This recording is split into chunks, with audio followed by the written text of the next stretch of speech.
again. Here, for some final words today, we'll have some final reflections after that by the rector of the University of Iceland, and my boss here today, so of course she gets the final word.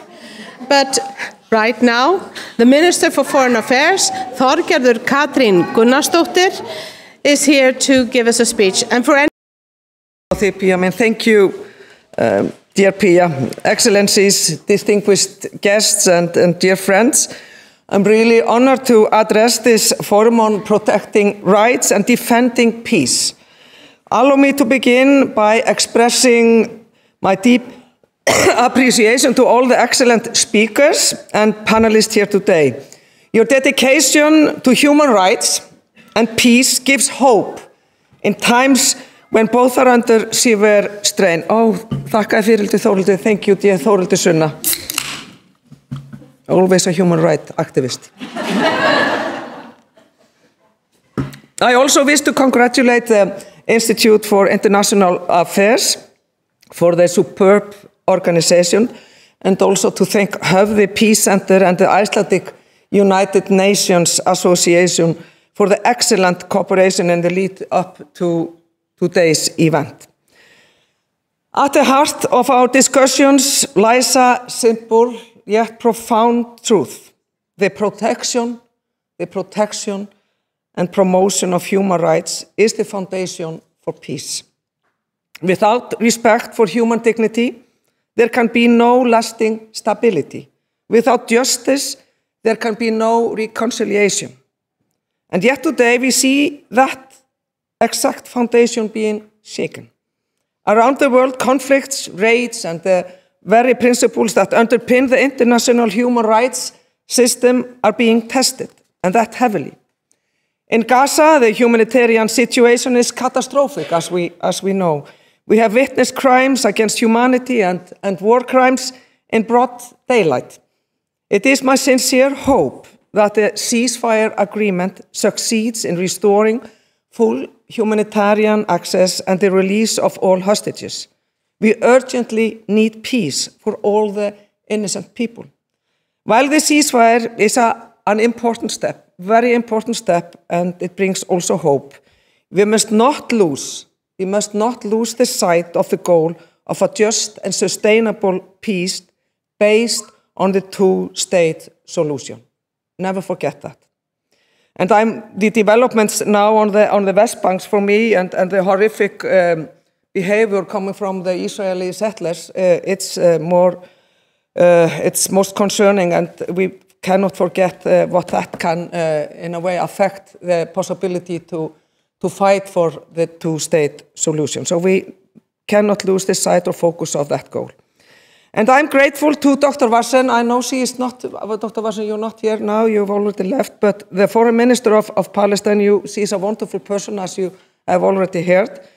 I will thank her for joining us today to give insights into her people's struggles, their resilience, and the unwavering hope for a realization of the right to self-determination.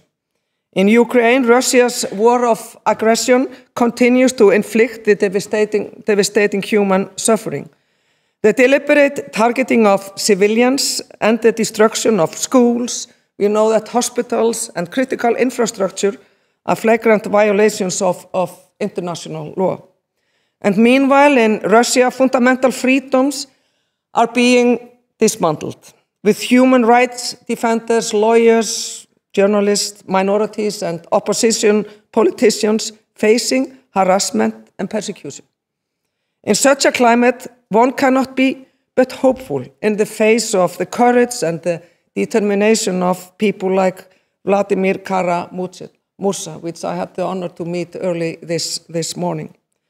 And in Iran, we see new measures to suppress the legitimate demand of the people of Iran, in particular women and girls, as we know, for their human rights to be respected. Iceland has been in a leading role in the Human Rights Council in calling for accountability for the crimes committed by the regime during the protests in the fall of 2022. The Women, Life, Freedom movement inspires us all, and I thank especially Nazanin Boniati for her continued fight for the rights of Iranian women and girls, which I also met yesterday, inspiring role model. In Afghanistan, the Taliban have expanded the institutionalized gender oppression, effectively excluding women and girls from public life. And as a member of the Human Rights Council, Iceland has repeatedly called for a comprehensive mechanism for Afghanistan. And on Monday, the Council established such a mechanism, taking a vital step towards accountability. And we must stand firm with the Afghan people and not let the grave human rights situation become normalized. Dear friends,